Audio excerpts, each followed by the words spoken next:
All marketing sucks. SEO is dead. HubSpot, Salesforce have minus 40% click rates on their own website, and they're the giants.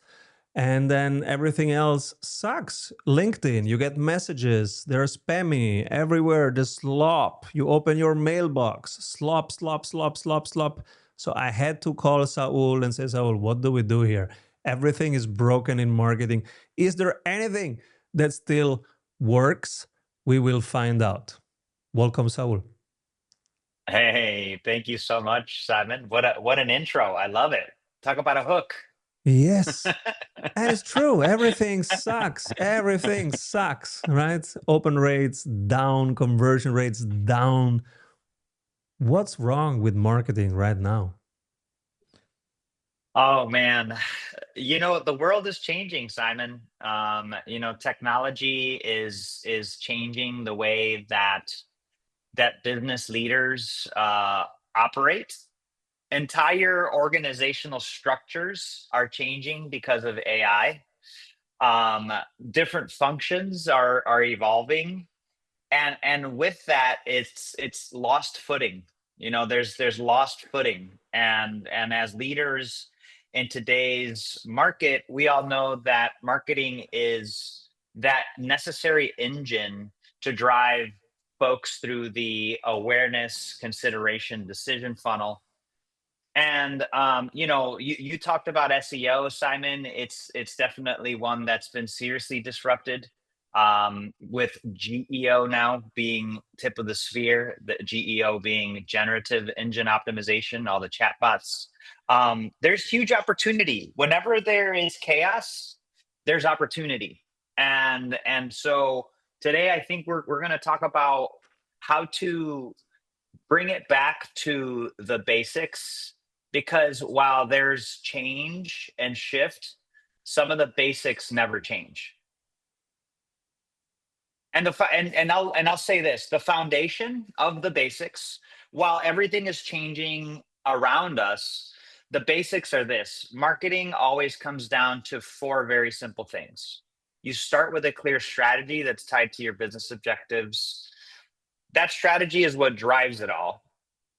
And then you have three types of marketing. You've got owned marketing. Owned is all the channels that you have that are yours: your website, your email list, Your the blog. webinars that you do, your blog. Exactly, right? That's owned marketing.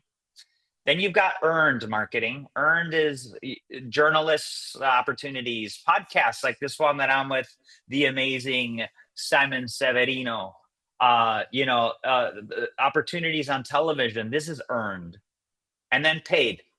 Paid is the opportunities that you have once your funnel is clean and you understand your conversion rates and you understand your cost of acquisition. You could put money behind your efforts to accelerate, and that's what paid is: social media ads, banner ads, conferences. Conferences are another form of paid accelerant. So while everything is changing, the essence of what marketing is an algorithm. And so you may need to do a couple tweaks on the strategy side, but once you get that strategy back in order, you don't do what most people do in marketing, which is a quote that I'll share with you, Simon, and everybody with us. It's tactics are the noise you hear before the war is lost. That is a quote from Lao Tzu, Art of War. And so with all the change, there's a lot of tactics. Get back to your strategy. Oh, boom. Sun Tzu, Sun Tzu. Thank you. I just I ordered love it. that. I didn't read it yet. I Are you just ordered it. serious? It's on my Are you desk to serious? read. Oh my God. Oh my God. Hey, I just ordered strategy sprints, by the way. It's actually next to my bed, which is where I keep my three active books that I'm reading. And so I'm enjoying your book, brother. Yeah, I've been told it's so boring. People sleep really well. Nah, there's some really good stuff in there, man. I'm enjoying it so far. So you mentioned the old way of doing SEO. What's the new way? Is it Q&As? Is it speaking to machines instead of speaking to people? Is it being more on Reddit, YouTube, and on your own blog? What's the difference? Yeah.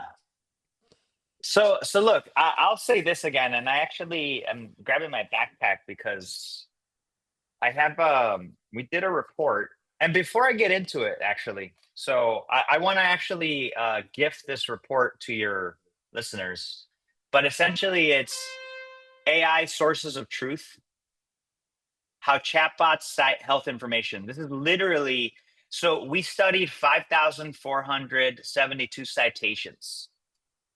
We created queries. By the way, we're fully focused in healthcare, but that doesn't mean anything. You could still learn from this, right?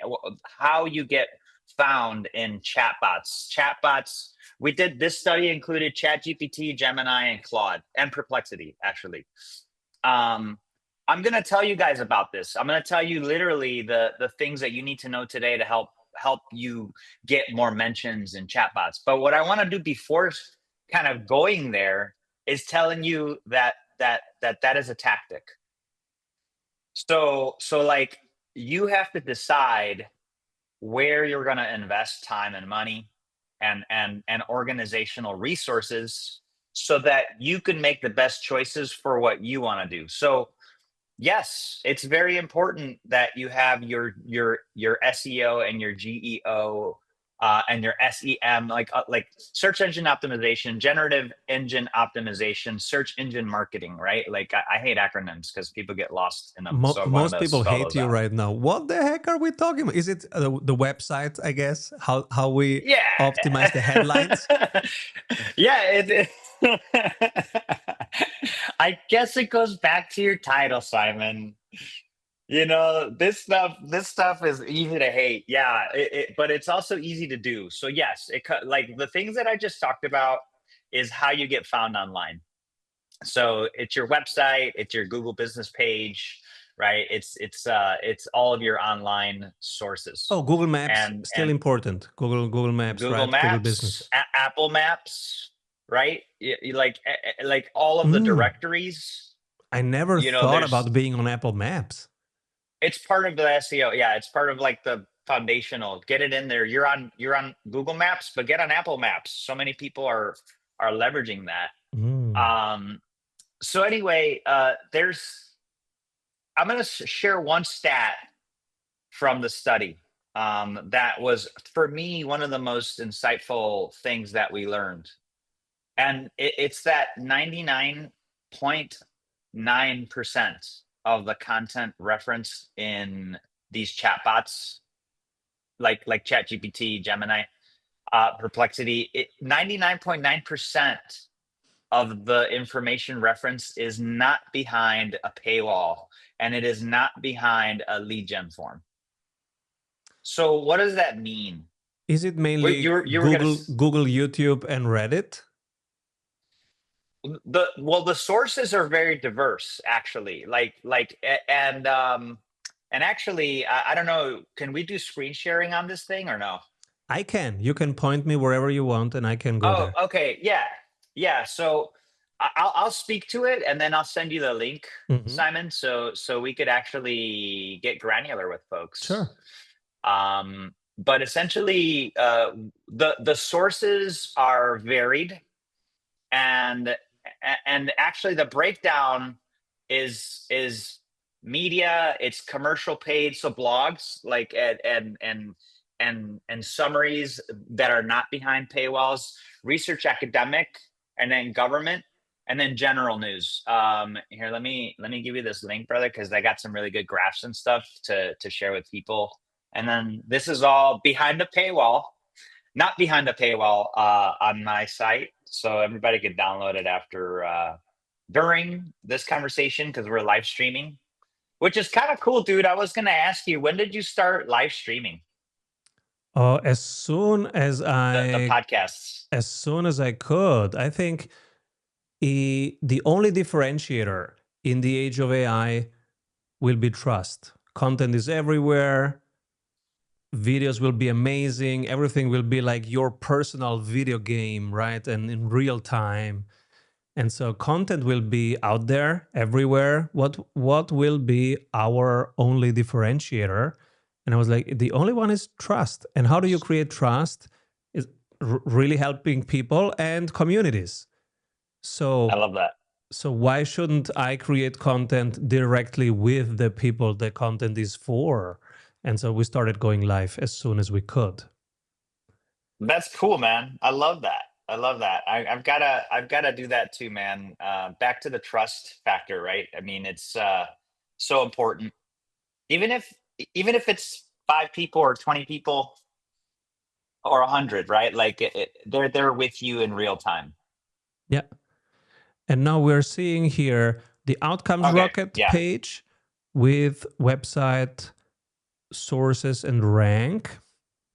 We see the most cited sources. Oh, here we go. So Health yeah. media. Now here's what I'll preface this with. We did this study.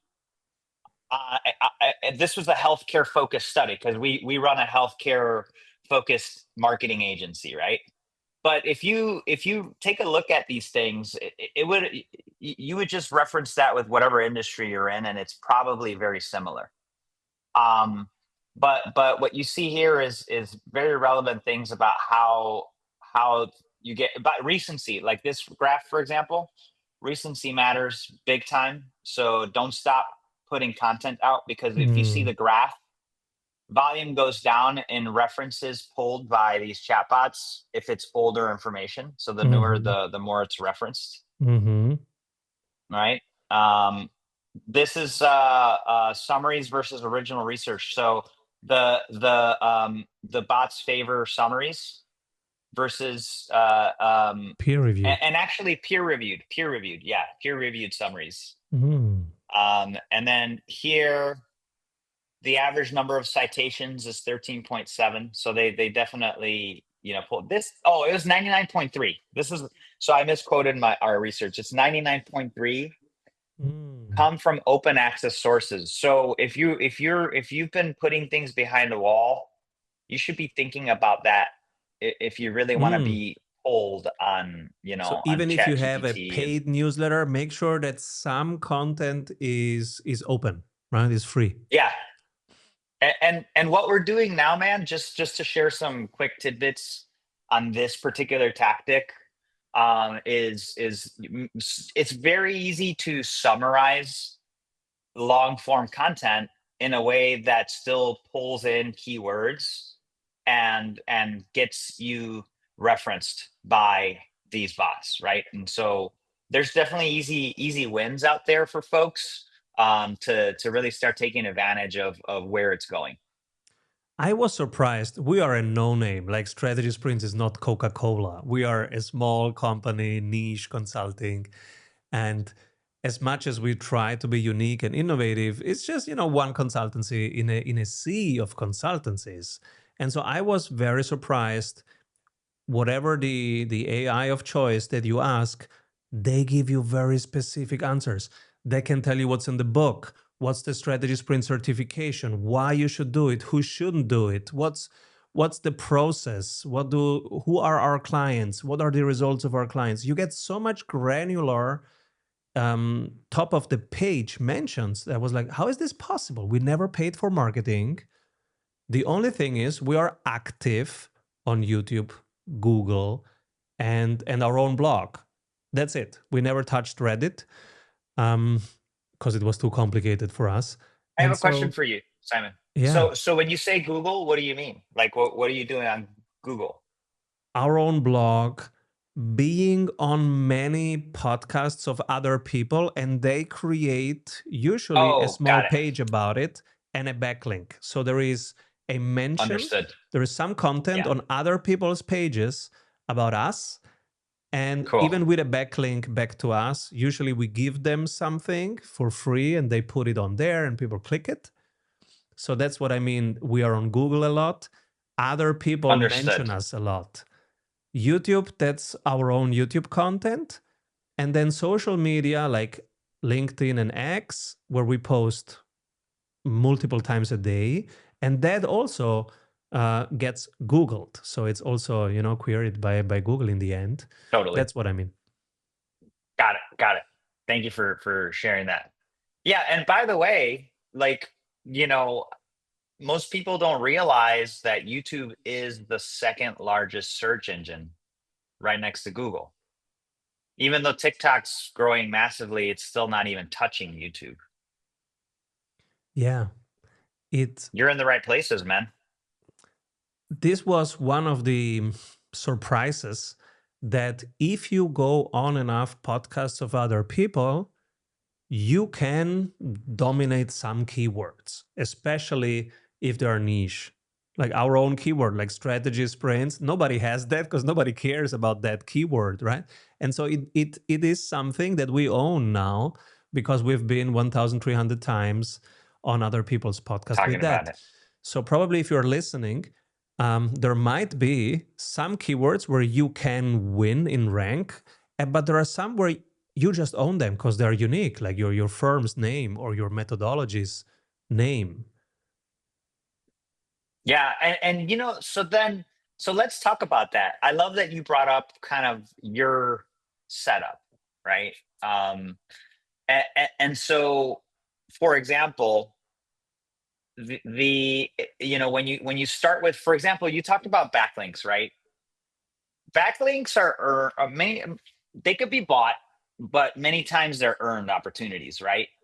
So if you get on a podcast, right, most of the time it's earned, and so you get this earned opportunity to talk about a topic that you're very passionate about, that you're strategically aligned to your business growth for. um, you have this conversation, you get a video out of it, you get a backlink out of it. So that's sort of like when you start to power up these things. So you got an earned opportunity, and that earned opportunity helps you with your SEO, which is part of your owned strategy. So, and when you amplify them like that, it becomes that much more powerful. What I'll say is, what is the reason behind why you're doing this? I think, Simon, for you, you're promoting books, right? And like you're promoting your book, but tell me your why behind it all. Like what's your strategy behind the things that you do? We help entrepreneurs who have a high ticket service get that service to the people that need it. That's what we do. And so all our content is either educating them or it's educating them and offering them to work with us. And so basically 10 times we just educate, and the 11th time is education plus, by the way, we can do this together, it's faster. Mm-hmm. That's who we are here to serve: entrepreneurs, high ticket, in 3 industries: consulting, technology, and finance. They have a high ticket offer, which is transformative. They help people either reduce costs, reduce headache, or increase sales, increase impact. And that's our mission. I love that, man. I love that. And you're doing it through content that's owned. You're getting yourself, it sounds like you've done over 1,300 podcasts. Like you've been Appearances on. on other people's That's awesome, podcasts. dude. That's big, man. Congratulations. That's a big number. Um, so earned. And what about on the paid side? Are you complementing anything that you're doing on the paid side? We have never paid. Well, never. In 22 years, we paid 3 times, and we always regretted it. Yeah. So we stopped. Like Twice it what? was By the way, Facebook. you're not alone. We Yeah. have all regretted doing some form of paid. Yes. And I don't know, can people, like, where are we streaming, dude? Because this is new to me. Like, are we This on, is you said Twitter and we're LinkedIn? on X and LinkedIn right now. Okay. I don't know if anybody is with us, but have you ever regretted a paid strategy? If you have, like, chime in. We want to hear from you. But tell me about yours, because we all have, dude. Everybody has. Yeah. We wasted a few months, so that was probably 20,000 on a Facebook ad campaign, another 30,000 on a Google ad campaign with agencies that told us they are amazing. And the third one was we paid somebody to make cold calls for us. We wasted 6 months. So 3 Oh, okay. times we paid for marketing, 3 times wasted money. And maybe if we would have kept doing it, there would have been some optimization effects along the way. But instead of that, we said, no, skip it. If it doesn't work, we don't fuel it. And we turned it around. We said, what if we can get paid for marketing? And we started charging for our newsletters. And that worked. I love it. Yeah, and so I think on the and remember when I was sharing the basic building blocks of marketing? It's owned, it's earned, it's paid. And there's a reason and there's a reason I shared in that order actually. Mm-hmm. It's strategy because that's restart, owned, you get all your messaging right, put everything earned, and then paid is last. And the reason why paid is last is because you really have to have your things together, because paid opportunities are about amplifying a funnel that works. And so if you go into it, and this is the mistake that I made, this is the mistake that a lot of people make. And by the way, we will not help any of our clients do paid unless we walk through a funnel and they could show us that this funnel works, that there's an offer that is irresistible enough, that there is a clear understanding of the sales cycle. How long does it take? There's a clear understanding of customer acquisition, and that the ACV, the annual contract value of that opportunity, will essentially make it such that it is a no-brainer that you put money behind it. And most of the times, Simon and everyone, most of those things are missing, and people think that they're going to put money out there and everything's going to get in order. You got to get your house in order before you put money in front of a, a lead magnet or whatever it might be. So look, it happened to me. It's happened to everyone. And I think that if you walk away with one thing from today's podcast, is if you keep that house in order, you start with strategy. And by the way, what is strategy? I'm going to demystify it for you. It's a few things, right? I'm going to simplify it, but if you walk away with, if your strategy is in place, all of the other things will start falling into place. So with your strategy, you want to have your brand house in order. Your brand house is essentially your brand statement, which is your purpose in the market. It is your brand differentiator, how you're different. You talked about sea of sameness, right? How are you different? Be very clear about that and own it. Strategy sprints. Simon, you've done a beautiful job with your brand, man. You're very like, sprints are how you get shit done. I mean, plans change, annual plan changes. So like, you've done a beautiful job on your differentiator.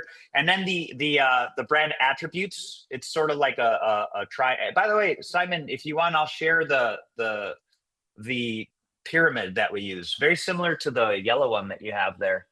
Sure. But that I'm one's a sure many sales would one. love to have that pyramid. Yeah, sure. I'll share with you. So then the pillars at the bottom are what we call your performance promise.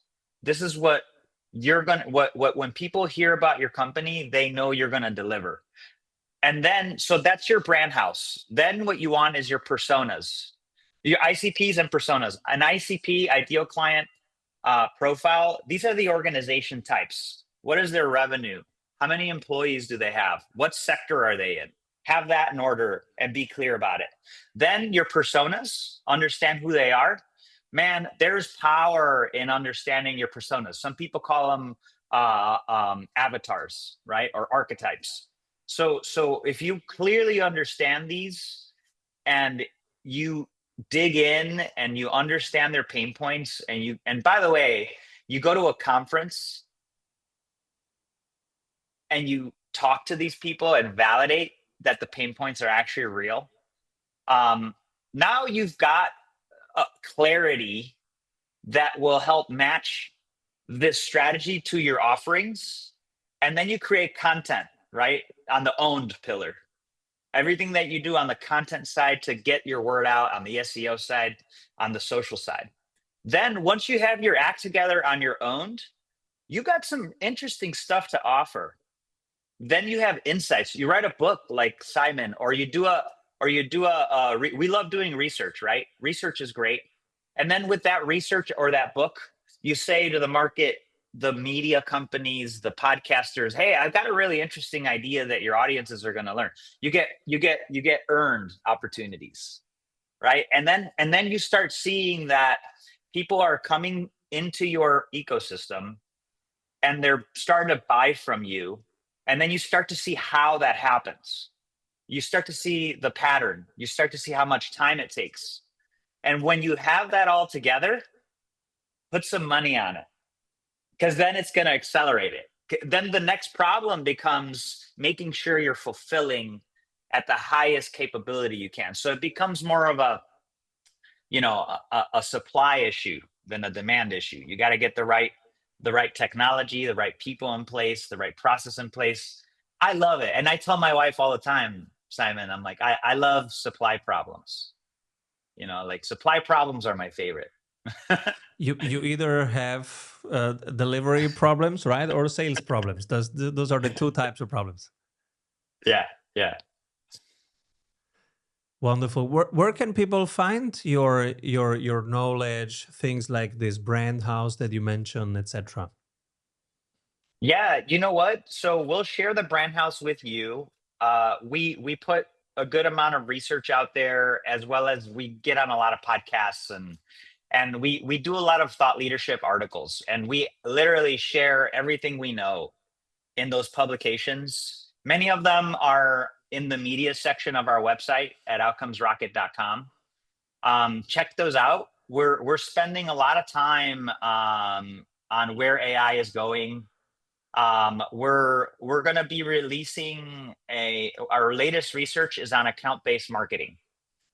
And account-based marketing is all about B2B, and it's about putting together a plan that's going to help you make the most out of your offer with the right clients in a way that is not scalable. And I say not scalable because you don't need 5,000 customers.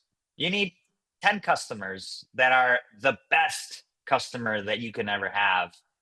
And what account-based marketing helps you do is really focus in that strategy section that we talked about, those key clients, getting those highest value ICPs, your ideal client personas, your personas that are your best buyers. Because if you look at your business right now, you could point to 80% of your business comes from 20% of your customers, more than likely. So the thing that we love doing with our clients is tell us more about the biggest customers you have, so we could create a blueprint, that funnel, and help you deliver. The biggest success we're having right now, Simon, and everybody with us, is account-based marketing. And so we wanted to study it further. And in this report that we're going to come out in the next few weeks, we're going to be sharing some of those insights. So it's a little teaser. I'll make sure to share it with Simon, folks, so that he could share it with you, so that you have the latest and greatest from what we're seeing works in the market. Outcomesrocket.com. This is Saul Marquez, everybody, and the website is outcomesrocket.com, and it's full of insights. This is not just for healthcare business owners. This is really relevant. This is marketing strategy, account-based marketing, and positioning and messaging strategy for every single business. So much knowledge here, insights, press and media, podcasts, so much insights on here, everyone. Make sure you visit outcomesrocket.com. Saul Marquez, everyone. Where can people find you in terms of socials? Do you hang out on socials? Yeah, I'm most active on LinkedIn. So, and to be honest, I'll share my email too. It's Saul, SAUL at outcomesrocket.com. But most of our stuff we do on LinkedIn. So if you want to get in touch with me, I'd welcome that. I love conversations with sharp entrepreneurs and business leaders. So definitely find me on LinkedIn and shoot me a direct message and a connection. I definitely look at that, and that's probably the best way to get in touch with me. Thank you, Saul. Please come back soon. Thanks, Simon. It's a pleasure. Avoid trying to do thousands of things that doesn't work. We have 274 templates for your business success. Reach your ambitious goals with one-on-one sprint coach. We double your revenue in 90 days. What if your business would run well even when you are on vacation? Discover how 1,600 business owners have regained their freedom using the Strategy Sprints blueprints. How they enjoy living their dream and watching their business scale. Get the exact checklists they use to go from stressed to fulfilled using the Strategy Sprints method. Order your copy of Strategy Sprints 12 Ways to Accelerate Growth for an Agile Business on Amazon today. And if you love it, leave us